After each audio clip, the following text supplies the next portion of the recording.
이 복음서는 우리가 알다시피 예수님에 관한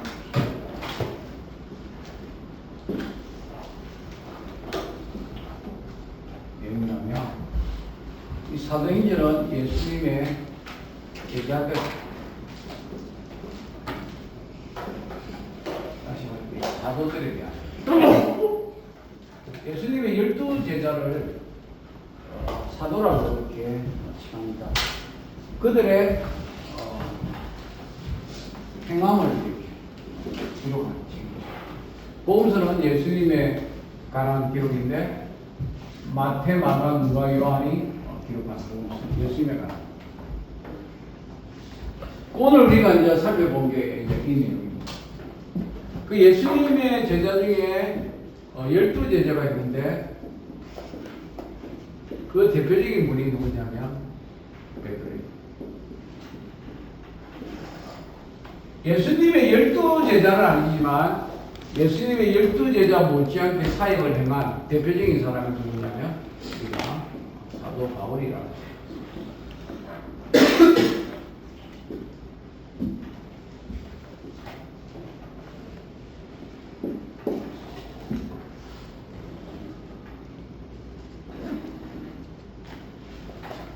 이 사도 바울, 우리가 오늘 이 베드로도 보고 바울도 볼 텐데 이들이 사도행전에서 이제 대표적인 사람입니다.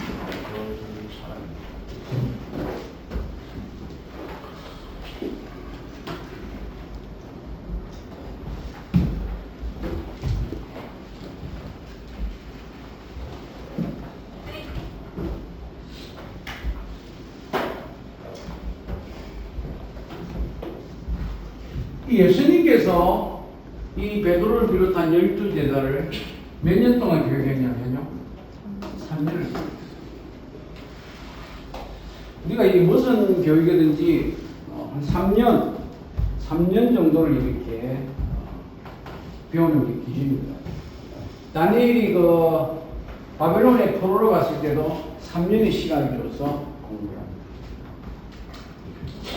3년이라는 거. 우리가 우리나라 학교도 뭐 이렇게 중학교 3년, 고등학교 3년 이렇게 3년 초등학교는 6년이지만 뭐든지 한 3년을 습득해야 어떻게 보면 기초를 알 수 있는. 그래 한 7년 정도를 해야 이제 그 분야에 조금 이렇게 전문가 소리를 들을 수 있어요. 멘델이라는 사람이 유전의 법칙을 만들었는데 요 유전의 법칙의 그 콩을 이용해가지고 할 때가 시간이 한 7년 정도 걸리죠. 뭐든지 한 분야에 여러분들이 시간을 투자해가지고 조금 성과를 내려면 7년이라는 시간. 그것에 대해서 연구를 합니다. 그래서 뭐 사회학자들은 그런 이야기를 합니다. 옛날에 뭐 지금은 한 30년 전이었죠. 35세가 넘으면 뭐 전공을 바꾸지 마라라는 그런 말이 있어요. 근데 요즘은 워낙 뭐 100세 시대니까 이제 내가 살면서 또 새로운 기술과 새로운 직장을 찾아서 가는 것도 원방입니다.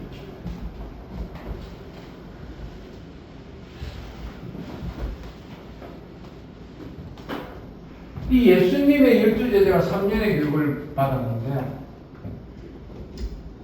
이제 예수님께서 떠나면서 이 제자들을 도울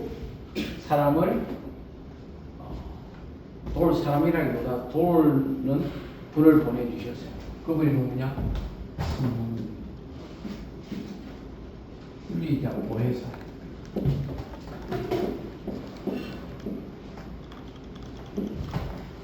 우리가 그 기독교에 보면 삼일체 이론이 있습니다. 성부, 성자, 성령. 성부 하나님, 성자 예수님, 다음에 이제 성령 이렇게.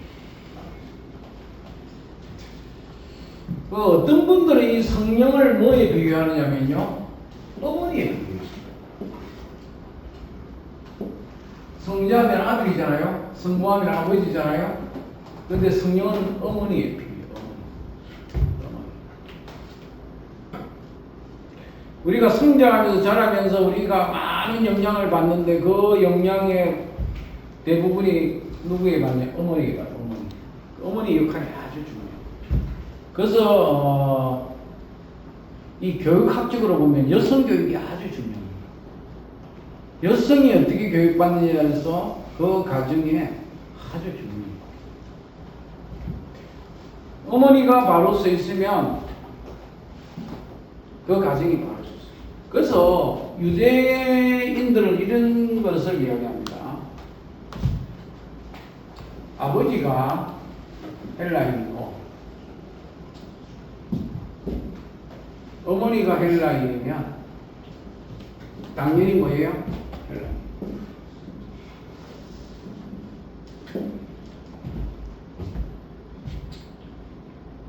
아버지가 유대인이고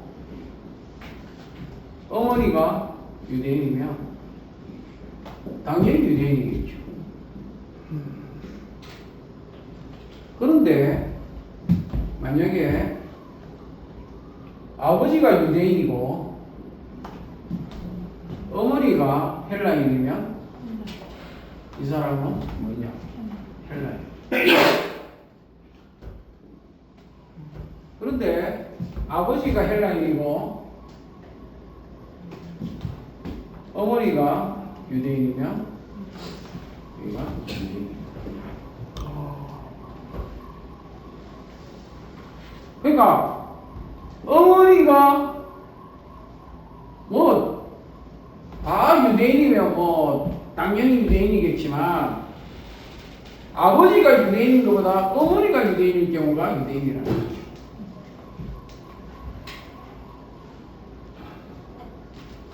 예를 들어서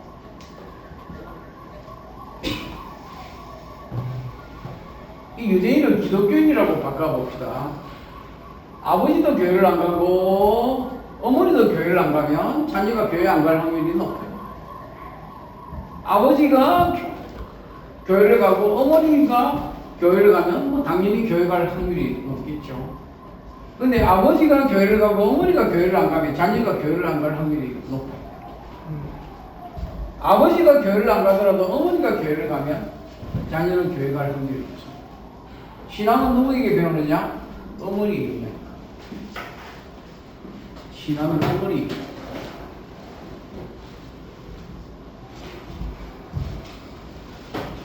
그러니까 우리가 성부 하나님 하면 좀 아버지 하면 여러분 개념이 어때요? 아버지는 무서운 사람이고 어머니는 우리를 사랑으로 품어주는 사람.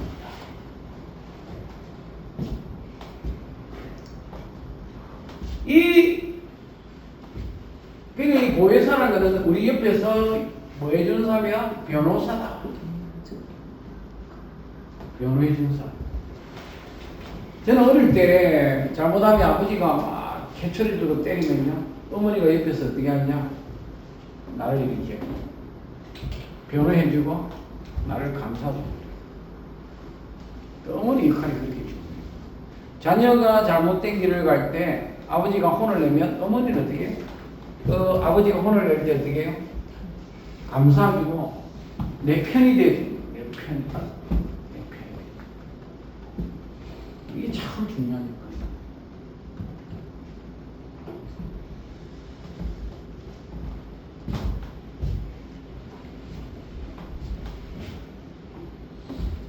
이 예수님께서 제자들을 3년 동안 교회 가시고 이제 예수님이 십자가에서 돌아가시고 부활하심으로써 예수님의 이 땅에서 사명을 다 마치고 승천하실 때 제자들이 예수님에게 말씀했어요. 질문을 했습니다. 이스라엘 나라가 회복될 때가 언제입니까? 이스라엘 나라가 회복이라는 것은 우리가 언제 로마 제국으로부터 자유함을 누릴 수 있겠습니까? 라는 그런 질문을 던졌어요.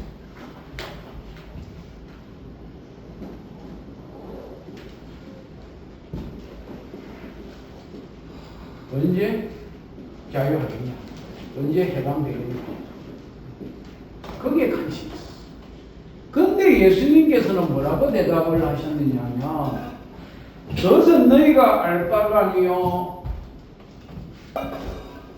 오직 너희는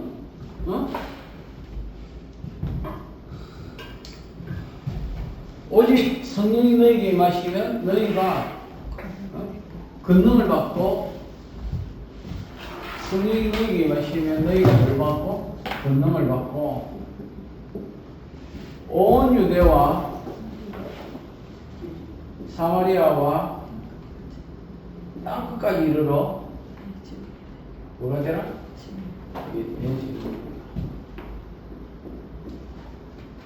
예수님의 증인이 되라.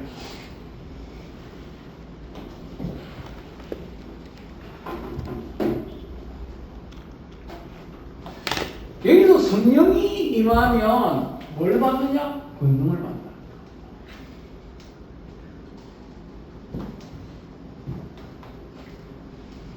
이 권능이라는 것은 뭐냐? 다이나마이트, 강력한 힘. 그럼 다이나마이트가 터지면 어떻게 해요? 큰 바위를 부수고, 그리고 바위를 부수고 터널을 만들고, 강력한 힘이죠. 여러분, 우리가 무슨 일을 하는데 그 뭔 일을 할 때마다 내가 능력이 있어야 돼. 능력이 있어야 돼. 제가 지난번에 예를 들었죠. 제가 친구 동생 집에 도배하러 가가지고 짜장면도 넣어먹고 다 했는데, 도배했는데 엉망진창을 해가지고, 이거 도배를 여러분 깨끗이 해야죠. 이거 풀을 잘못 붙이려면 뜯는 것도 어려워. 뜯는 것도 어려워. 일을 차라리 안 해놓은 것보다 더 못해. 일거리야, 일거리. 여러분, 우리가 뭐든지 기술이 있어야 되고, 그 기술을 넘어 거기에 대한 능력이 있어요.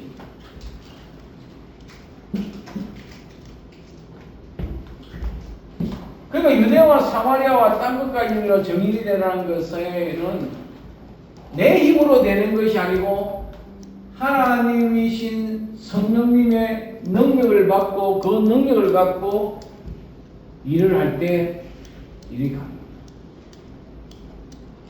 제가 이제 봉화에서 평택으로 오는데 차를 타고 오지 않습니까? 제가 걸어서 오면 하루 만에 오겠어요? 못 오지? 그러나 차를 타고 오면 어떻게 해요? 2시간만 한 10분만 하면 여기까지 와요. 저희 집에서. 차를 타고 오면. 응? 차가 없으면 못 오겠죠.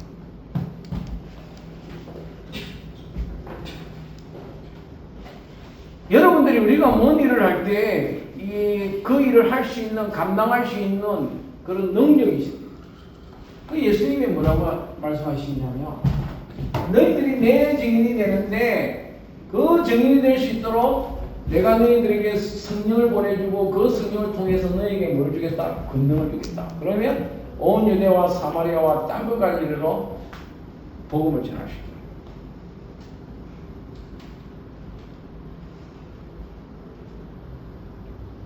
우리가 공부를 해서 지식을 얻는 것도 중요하지만은, 그 지식을 얻고 그 일을 해 나감에 있어서 우리는 하늘의 능력을 받지 않으면 그 일을 감당할 수 없어요.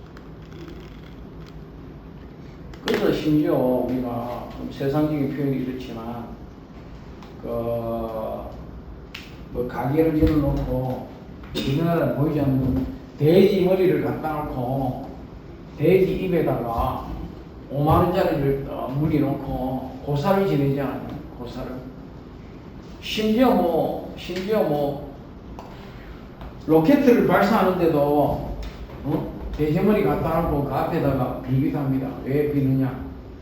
우리 인간의 능력은 다 있지만 그 나머지가 내가 할 수 없는 영역입니다. 그 능력을 달라고 이제 신에게 비는 거죠. 그 옛날부터 이제 돼지 머리를 갖다 하고, 그것도 돼지도 그냥 돼지가 아니라 웃는 모습의 돼지. 돼지도 아주 잘 웃는 그런 모습의 돼지를 갖다 놓고, 돼지 머리를. 그 뭐냐? 인간의 힘으로 할 수 없고. 예수님도 마찬가지예요. 제자들에게, 그들에게 뭘 성령을 보내주셔서 권능을 주시겠다. 내가 무슨 일이든지 능력 없이 그 일을 감당할 수가 없어요. 능력 없이. 우리가 능력을 받아야 돼요. 예수님의 제자들에게 능력을 주셔서 그들이 살고 있는 그 유대 땅, 또 그리고 사마리아 땅, 그리고 여기서 땅끝이라는 것은 저 로마와 저 스페인까지 전 세계에 이르러서 정리됩니다. 여러분, 이게 우리 평택대를 세우신 피어슨 선교사도 마찬가지입니다. 이곳에 와서 복음을 전하면서 당시에 우리 나라 이런 백성들이 방황하면서 그들이 의지할 곳은 기독교 힘을 갖고 그들이 모여올 때 그들을 위해서 학교를 세워야겠다. 그럼 말로만 되나요? 말로만? 학교 세우겠다고 되겠냐고요? 자기가 본국에 돌아가서 유언을 남겼을 때 그 자녀들이 돈을 모아가지고 돈을 모아가지고 학교를 세워가지고 오늘에 이르기까지 또 여러분들에게 이르기까지 그런 많은 선한 영향력을 끼치지 않았습니까? 그게 권능이야. 그게 능력이야.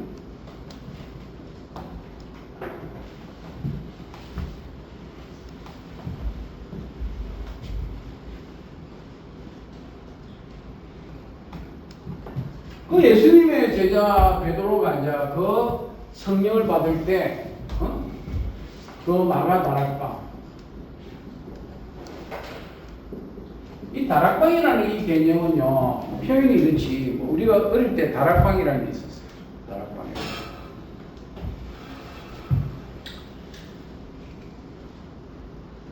그 70년대는 그 공간은 별로 없고 집에 애들은 많았어요. 요즘은 뭐 자녀를 한 명 놓고 뭐 2명 놓고 그러지만 우리가 어릴 때는 애들이 3명은 됐어. 우리 집도 4명 됐고 심지어 많은 집은 애가 5명이었어.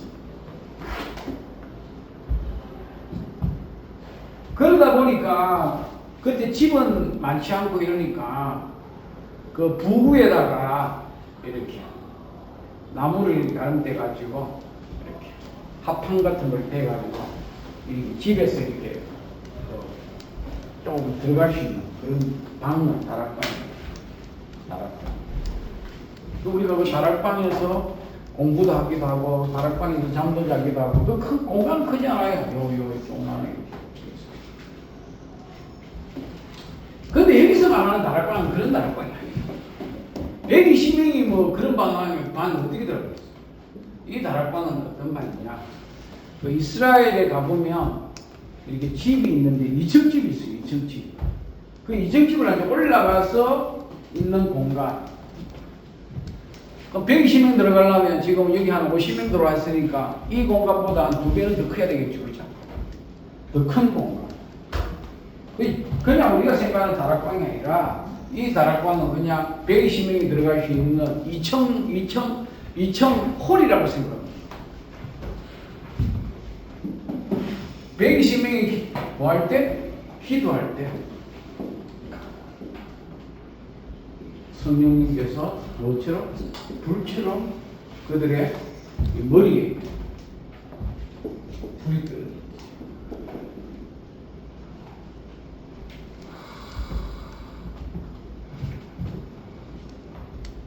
참 표현이 재밌어요. 불들이. 불이 들이. 그들이 능력을 받고 어떻게 해요? 베드로가 어떻게 해요? 담대하게 나가서 뭐예요? 복음을 했죠. 예수님은 우리의 뭐다? 메시아다. 우리의 구세주다.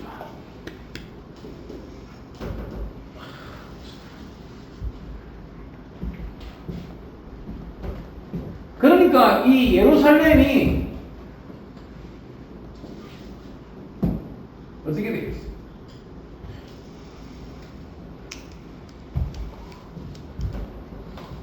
세상 말로 난리가 났죠, 난리가.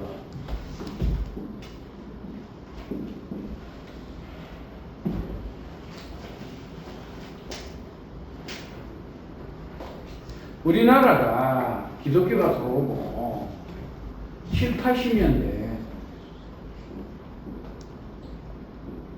한참 부흥운동이 일어났어요. 대단했습니다. 한국 교회가 7, 80년대 어마어마하게 한국 교회가 부흥, 성령, 폭발.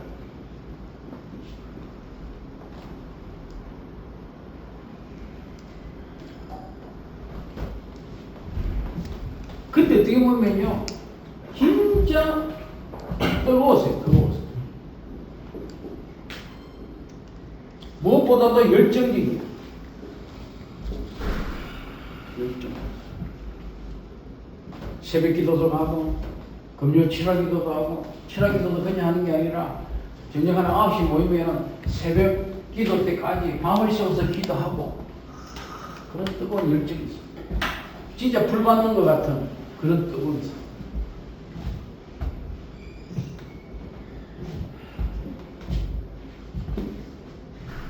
진짜 한국이 막 그냥 욕먹는 같은 그런 시대.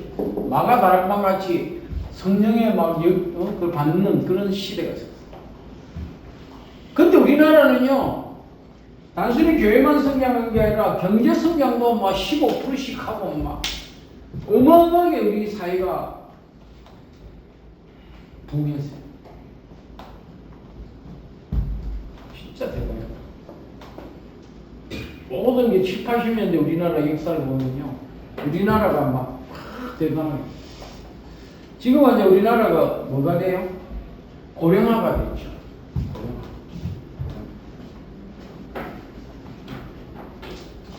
65세가 내가 살고 있는 동아의 거의 절반 정도가 65세. 이렇게 65세가 많으면 뭐가 힘이 있겠어요? 아니, 노인네가 많은데 뭐가 되겠냐고 생각을 해봐요, 노인네가. 여러분들 같이 젊은이들이 많아야 뭐가 미래가 있잖아. 그죠? 우리나라가 7, 80년대 여러분 같은 미래가 있었다면 지금 우리나라에도 동화 같은 시골은요 65세 가지고 되고. 근데 이제 우리나라가 조금 있으면 이렇게 돼. 활력이 떨어져. 일할 사람이 없어. 그 외국 사람 젊이나. 그래 우리가 제가 작년인가 재작년에 베트남을 가보니까요, 야시장을 나가봤는데 우리나라 70년대 같아. 젊은이들이 막 필리핀 가보면요, 막 진짜 우리 70년대 애들마다 막 동네 그 막 마을에 나가 바라바라 하듯이 그러나 한 시대의 그런 흐름이 있어요. 흐름이. 여러분들도 마찬가지예요.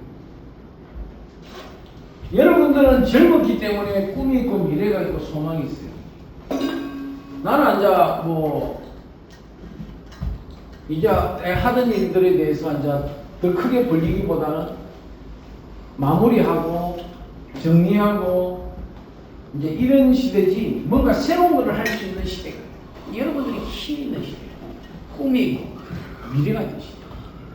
여러분들이 참 어떻게 말하면 계절로 말하면 여름이야, 여름. 여름에 들어가는 거야. 여름에 들어가. 봄, 여름. 나는 이제 가을이야, 가을. 가을. 그 여러분들은 이제 봄에서 한참 꽃이 피고 막 계절적으로 보면 지금 이 정도 되는 거야. 그 여러분들이 뭘 해도 열정적이고 뭘 해도 힘있고 뜨겁게 하시는 거예요. 우리나라 7, 80년대가 보면 그런 시대였어요. 진짜 열심히 일하고 진짜 밤을 새워서 일하고 믿음 생활도 그렇게 했지만 기도 생활도 그랬지만 일도 늦게까지 밤을 새워서 일하는 그런 시대에 있어요. 그러니까 교회가 바로 그런 시대에 있어요. 이 베드로를 통해서 복음이 이제 예루살렘을 막 그렇게 막 뜨겁게 달궜어. 그러니까 하루에 3,000명씩 막 5,000명씩 막 내가 어찌할까 하고 세례를 주는 이 역사가.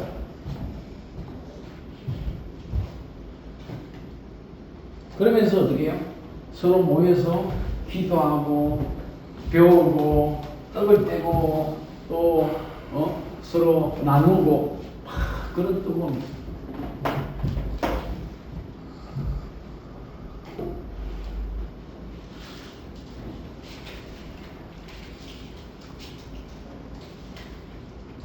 근데 그런 시대에는 뭐요? 어떤 일도 많으냐면요, 이적도 많이 일어나요. 이적도. 기적도 많이 일어나요.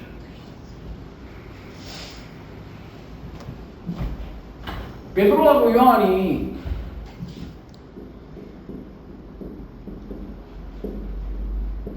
하루 3번 정한 기도 시간에 성전에 올라가다가 남에서 안전뱅이가 된 적이 있었어요. 그 사람은 뭘 하고 사느냐? 국을 하고 살아요.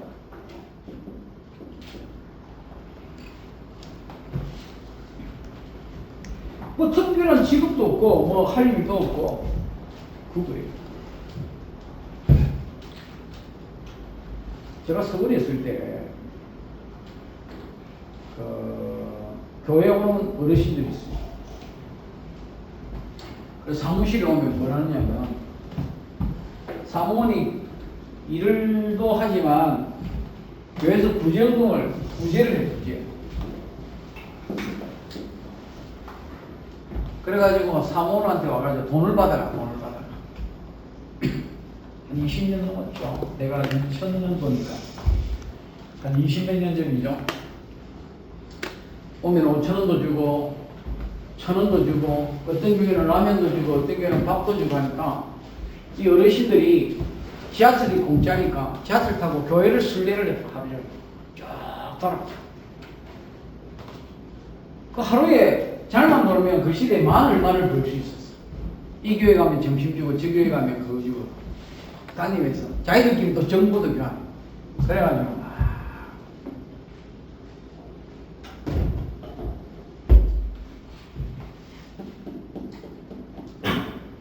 그리고 내가 저 장충당 모험이라고 서울에 가면 그 신라 호텔 가는 그 장충 체육관에 있는데 그 장충 안개 핀 장충당 공원이라고 있어.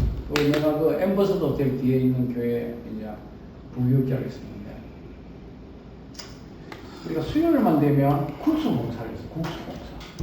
그래서 한 20-30명이 장충당 나가가지고 가스버너에 막 해가지고 이 솥에다가 국수를 삶아가지고 이렇게 나눠서. 그럼 이 장충당 공원에 오신 분들이 그 날짜를 알고 오는데 한 많이 오면 500명, 700명 와. 그러면 이제 내가 가서 말씀 하나 보고 그냥 한 5분 메시지 전하고 그다음에 기도하고 이제 봉사자들이 국수를 나가지고 줄을 서요. 그럼 어르신들이 그 국수를 매주 수요일인가 함께 식사를 해결합니다. 근데 이게 이제 잘 되고 하니까 어떤 분이 마장동에 고기 장사하시는 분이 내가 이걸 보니까 감동받았다. 내가 고기를 내겠습니다. 이분들 어르신들 고기 갈비탕 한 그릇 드실 수 있을 700명의 고기를 교회에다 갖다 줍니다. 그걸 갖고 한 번은 한강에 우리밀을 키워가지고 한강갈비 사업소에서 그 국수를 만들어 봤어. 우리밀 국수. 여러분 우리밀 국수가 얼마나 좋냐면요. 여러분 수입한 그 밀가루는요 1년 2년은 놔둬도 썩지 않습니다. 근데 우리 밀이나 우리 칼국수는요 일주일 지나면 곰팡이가 펴요. 그럼 어느 게 품질이 좋겠어요? 우리 밀이 좋은 거야. 저 외국에서 들어오면 막 진짜 방부제를 막 진짜 썩지 않도록 그렇게 해요. 그래가지고 이제 제공하고 있어요. 그 교회가 이 구제 사업이 가장 큽니다. 근데 이 베드로 요한이 올라가다 보니까 이 안전뱅이가 남에서 안전뱅이 된 자가 막 소리를 치는 거야. 한 분 달라고. 그때 베드로가 뭐라 하냐면 은과 금은 내게 없거니와 내게 있는 것으로 내게 주노니 예수 그리스도의 이름으로 일어나 보라. 그래. 어떻게? 이 자가 일어났어. 그러니까 예루살렘이 어떻게 되겠습니까? 진짜 소동이 나겠죠. 한국 초창기 7, 80년대 부흥의 역사에 이런 기적의 사건들이 많이 있었어요. 이런 사건, 기적의 역사가 있어요. 그러면서 어떻게 해요? 예루살렘과 온 유대와 사마리아와 땅끝까지 복음이 팽창이다. 그런데 이 반면에 아나니아와 삽비라라는 사람이 있어요. 제가 이야기했잖아요. 초대교회는 교회 헌금의 50%를 어디다 쓰느냐? 구제임금이 있었어요. 가난한 자, 고아와 가부와 나그네들, 그들을 위해서 교회에서 구제를 했어요. 교회에서 구제하는 것이 가장 큰 덕목이었고 가장 큰 예산이었어요. 여러분 우리나라가 참 가난한 나라였잖아요. 가난한 나라. 참 우리나라는 가난한 나라였어요. 우리 아버지 시대만 해도 먹을 게 없어서 배가 고팠던 시대예요. 보릿고개라는 걸 그냥 저녁 먹고 나면 움직이지 말라는 게 왜? 끄집까? 우리가 77년도에 쌀이 자급자족이 됐어요. 그전에는 우리나라가 양식이 부족했어요. 그래서 초급 모피로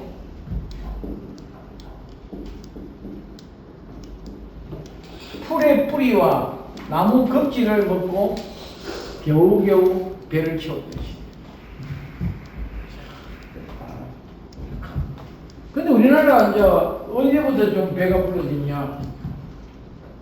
엄밀하게 보면 80년대부터 올림픽이 지나고 나서 우리나라가 조금 그래도 우리나라가 먹고 살기 시작했어요. 그때 아주 다이어트라는 게 살을 빼야겠다, 운동을 해야 되겠다 이런 시대.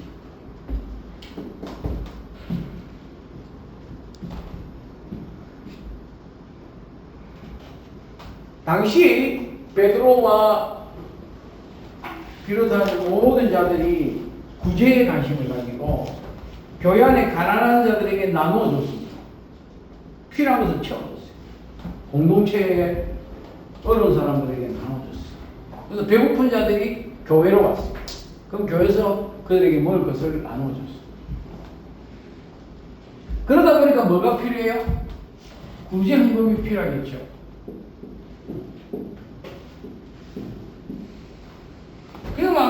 그 당시에 바나바라는 사람이 있었는데 이 사람이 아주 부자예요.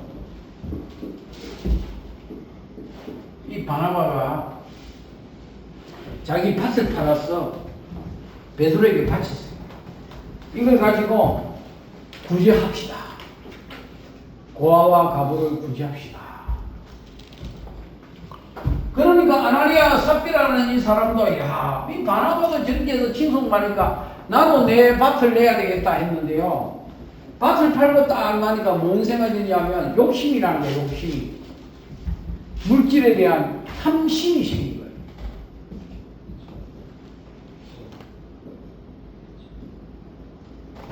그래서 어떻게 합니까? 숨기는 거야. 숨기는 거야. 내가 밭을 팔아서 한 1억을 팔았다. 그러면 5천만 원을 인마에 포켓하고 5천만 원만 내가 이 밭을 팔은 돈이라고 하지. 여러분, 어느 시대나요? 어느 민족이나 어느 사람이나요? 이 물질의 시험에 들 수 있습니다. 물질. 탐심을 가질 수 있어요. 탐심. 어떻게 됩니까? 하나님의 심판으로 적사.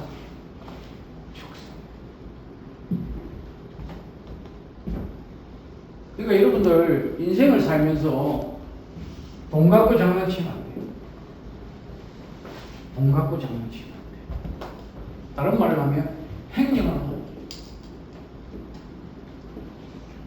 아무도 모르겠지.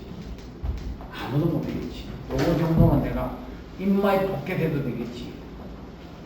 여러분 절대로.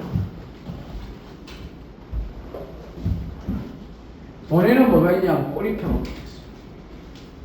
돈에는요, 꼬리표가 없어요. 절대로 여러분 앞으로 인생 살면서요, 돈 갖고 장난치지 마세요.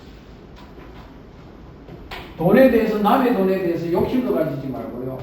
돈에 대해서 정직하게 사세요. 돈에 대해서 정직하게 살지 못하면 여러분의 인생이요, 불행해집니다. 여러분 인생이 불행해져요. 돈에 대해서만은 남의 돈, 내 돈 할 것 없이 정직하게 살아요. 나는 지금까지 살면서 큰 돈을 만져본 적도 없지만 그러나 나름대로 돈에 대해서 정직하게 살았기에 남에게 돈을 빌리러 다녀본 적은 없어요. 여러분, 절대로 여러분 인생에 망칠 수 있는 몇 가지 중에 하나가 돈입니다. 여러분 인생에 돈 때문에요, 잘못하면 여러분 시험을 들고 탐심을 가지고 남의 돈을 욕심내다 보면 여러분 인생을 망가뜨릴 수 있고 여러분 인생이 비참해질 수 있어요. 이 아나니아 삽비라는요, 헌금에다가 남의 돈도 아니고 지 돈 헌금하다가 그 헌금을 속였다가 하나님 앞에 세상 말로 벼락 맞아 죽을 뻔했어. 남의 돈 훔친 것도 아니야. 내 돈인데 그 내 돈도 정직하게 못할 때 하나님이 벌을 해줘. 여러분들이 몇 푼이 있든 어렵고 힘들더라도 돈 문제는 정확하게 정직하게. 여러분 성경의 이 사도행전에 보면요, 베드로의 사건에 구제 사건에 이 사람이 예를 들어서 이 부부가 이름이 올라가 있어요. 이런 사건이 뭐 한두 개겠어요. 그러나 대표적으로 이 아나니아 삽비라 이야기를 함으로써 교회에 있는 성도들에게 헌금에 대해서 정직하게 말하고 정직하게 하라는 거예요. 여러분 우리가 인생 살면서 뭐 돈 몇 푼 그게 뭐 큰 돈일 수도 있지만요, 그 돈 때문에 내 이름에 내 명예에 꼬리표가 붙으면 안 되잖아. 응? 아니 남들에게 야 저 인간 저것이 돈 띄는 놈이다 이런 소리 들으면 여러분 얼마나 그 비참해지겠어요. 그거 갖고 부자 될 것도 아니고 그런 돈 갖고 여러분 부자 될 수 있겠어요? 그런 사람 한 명도 못 봤어요. 성경에 그래서 이 사도행전의 베드로의 저런 사건 후에 구제 사건 후에 이 아나니아나 삽비라 당시 초대교회는요, 이 구제 사업을 위해서 7명의 집사를 뽑았어요. 참 정직하고 신실한 집사들을 뽑아서 이 구제 사업에 빈틈이 없도록 그렇게 했어요. 근데 이제 돈이 필요하다 보니까 바나바라는 사람도 헌금하게 되고 아나니아 삽비라는 거 하게 되는데 아나니아 삽비라는 헌금하면서 그 돈을 지주문에 닦는 지돈이지만은 장난치다가 어떻게 돼요? 하나님이 심판해요. 여러분 이 세상에 우리가 살아가는 방법 중에요, 여러분 절대로 인생 살면서요 돈 문제 없지. 돈은요 꼬리표가 있어요. 아이 모르겠지. 여러분 길거리 가다가도요 돈 주면요, 옛날에는 돈 주면 주머니 넣어가는 사람도 있지만 요즘은 CCTV가 하도 많아가지고 여러분 돈 주고 가다가 CCTV에 다 찍혀요. CCTV 다 찍힌다고. 은행에 가도 통장 돈 있어도요 안 갖고 옵니다. 왜? 그거 다 찍혀. 그거 괜히 그거 들고 가다가 잡히면 더 놓으면 됩니다.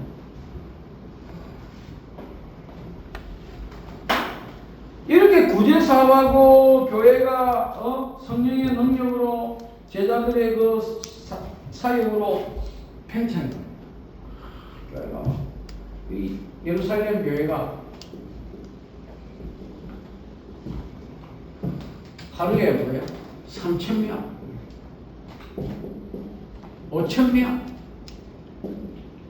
세례 받는 사람이다. 하루에 3,000명, 5,000명이면 교회가 이거 도대체 몇 명이 있는다는 거야? 응?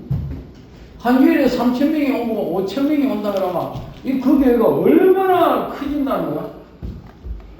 상상할 수 있겠어요? 응?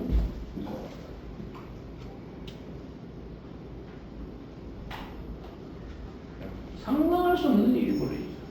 누구의 능력으로? 성령의 능력. 하나님의 역사. 하나님의 권능으로. 141년 전에 언더우드가 벤셀라 올 때는요, 이 땅에 기독교인이 몇십만도 안 됐어요. 몇만도 안 됐어. 그때는 없었죠, 거의. 141년 전에 없었어요. 근데 우리가, 100년이 지나면서 우리 기독교인이, 4천만 중에 1,000만 명이 기독교인이라는 정도로 막 폭발적으로 씁니다.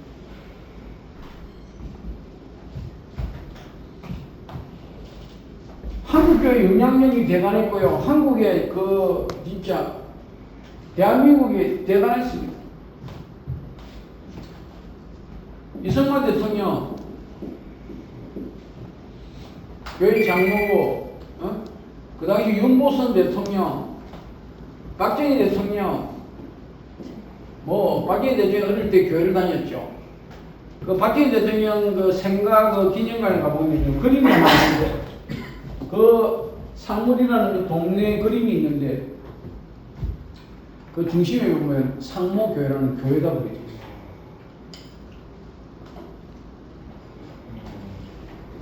그 시대에 얼마나 큰 교회의 영향력이 큰가를 알 수가 있어요. 그 상모교 얼마나. 어릴 때 박 대통령이 교회를 다녔고, 그 교회가 건축을 할 때 박 대통령이 현직에 있을 때 건축헌금을 할 정도로. 그리고 박정희 대통령 때 국가조창 기도회가 있어서 우리나라는 매년 대통령이 참석하는 국가조창 기도회를, 미국에도 목사님을 모시고 대통령이야 정부 강요들이 모여가지고 여야 대표들이 모여서 예배를 기도해요. 진짜 대단한 거죠. 박정희 대통령, 그 다음에 전두환 대통령, 노태우 대통령, 이분들이 다 전도받고, 노태우 대통령도 전도받고 기독교인이 됐어요. 전두환 대통령도 아들이 목사가 되니까 내가 목사 되면 내가 네 교회 가서 예배 드리겠다고 하죠. 그 다음에 김영삼 대통령은 장모고, 그 다음에 김대중 대통령도 독실한 가톨릭 신자죠. 그 다음에 노무현 대통령도 가톨릭 신자. 그 다음에 박근혜 대통령도. 네, 박근혜 대통령도 장로의 신학대학교를 다녔어요. 신학대학교. 그 다음에 문재인 대통령도 가톨릭 신자죠. 그 다음에 중간에 이명박 대통령이에요. 이명박 대통령도 교회 장로죠. 그 다음에 이번에 나온 3명의 1번인 이재명 후보도 분당 우리 교회를 출석했던 그 어머니가 근사님이었고, 그 다음에 김문수 의원도 기독교인이고, 그 부인이 독실한 가톨릭이었고, 여러분, 우리나라의 이 근대사를 보면요, 지도자 중에 기독교하고 연관이 없는 지도자가 없을 정도로 그렇게 한국의 영향력이 141년 전에 언더도 들어올 때는 이 땅이 어둠의 땅이었고, 진짜 막막한